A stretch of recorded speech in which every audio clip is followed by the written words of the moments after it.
Alright, so NYC Melee put out a statement regarding Hax's ban, so we're gonna read it now. After much consideration, the NYC Melee tournament organizers have prepared an updated statement in regards to the original Hax Money tournament ban issued in September of 2021. The aforementioned ban was stated to have an indefinite length, which we believe leaves all affected parties in limbo as to a resolution. It is our belief all bans should have a defined end date or be explicitly stated as a lifetime ban. To determine which category this case falls into, we have re-reviewed the materials and used the now defunct Melee Code of Conduct Committee's community guidelines to determine the length of the ban. After this additional review, we agree with the original ban, which finds that Hax breached Rule 2.3.3, malicious gossip with the intent of manipulating the victim's social circle, and defamation of character, which is a level 3 offense by the Code of Conduct's guidelines. Alright, 2 issues with this. Number 1, I don't think it's fair to say that Hax broke this rule. As I said in the previous video, I don't think it's fair to say that he defamed Leffen or Jisoo. You know, while we're on the topic,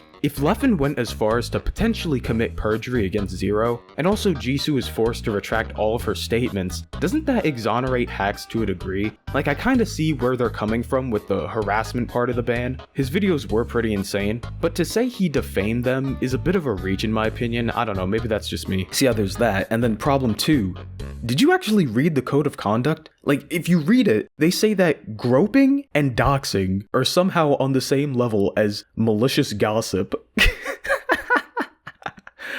Alright, we've also come to a consensus that a portion of this ban can be seen as retroactively served since the original indefinite ban was issued. Additionally, we have greater knowledge of the circumstances which led to his actions. Finally, Hax has demonstrated to us and to the community at large remorse and an understanding as to why he was originally punished. Alright, so here's where we get some good news and then it's immediately followed up with more dumb Melee TO stuff. We've determined that Hax will be able to return to NYC Melee events as of January 1st, 2023. So right there, that sounds good. He's coming back. Next year, start of next year, it's a clean slate. He'll be able to hopefully get unbanned some other places, you know, because realistically, no TO is going to unban him if his local scene still has him banned. So that's obviously a huge thing, but then it's followed up with this. So long as the player abides by the following conditions. 1. The banned individual releases no further public statements about fellow community members which can be considered in violation of Code of Conduct Rules 2.2.1 and 2.3.3. Okay, that makes sense. If you're gonna re-violate the rules that got you banned, it makes sense that, yeah, okay, that's fine. This next one is kinda dumb in my opinion. 2. The banned individual engages in no additional interviews or public discussions on the topic of their ban for their own social media channels or any others. That one I think is kinda dumb. I find it stupid that he can't at least discuss the ban or like make statements about it. It feels authoritarian, like you're trying to control what he can and can't say, so whatever. 3. The banned individual does not seek to further appeal this ban with the NYC Melee tournament organizers. I mean, I guess if this is the final statement on everything, then it makes sense that there would be no more options to appeal. I don't know why that would affect his ban. Like, okay. And then 4, this one's really dumb. The banned individual does not ask to be reinstated as part of the NYC Melee tournament organizing group even after the ban is lifted. Dude, you're the TOs. If you don't want him as part of the group, then just say no. Why should that impact his ban? Okay, whatever. These things feel like they're trying to control what he can and can't say. It feels authoritarian. I'm not saying like that's the intention or that's what it is, but it just feels like it. You gotta admit, it feels controlling and like they're taking advantage of the power that they have. I don't know.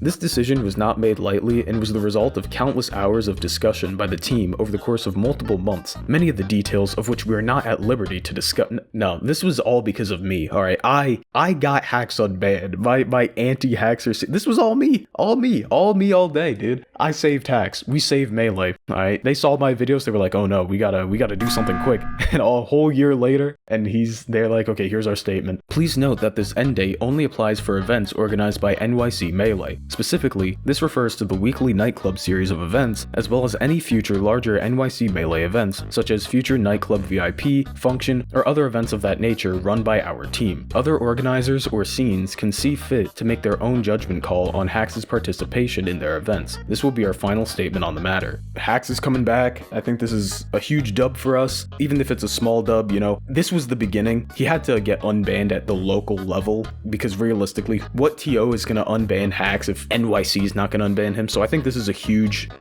dub, huge step forward. Hopefully we can see more hacks play at Nightclub and then maybe get unbanned for tournaments like Genesis, although that's going to be rough because they banned West Balls for no reason. Hopefully we can see 1.03 get implemented. So yeah, that's basically it. Thanks for all the support on videos like the Leffen video, anti-hacks. The Leffen video actually hit 1 million views, which is insane. I didn't think it would actually get to that point, but we did it somehow.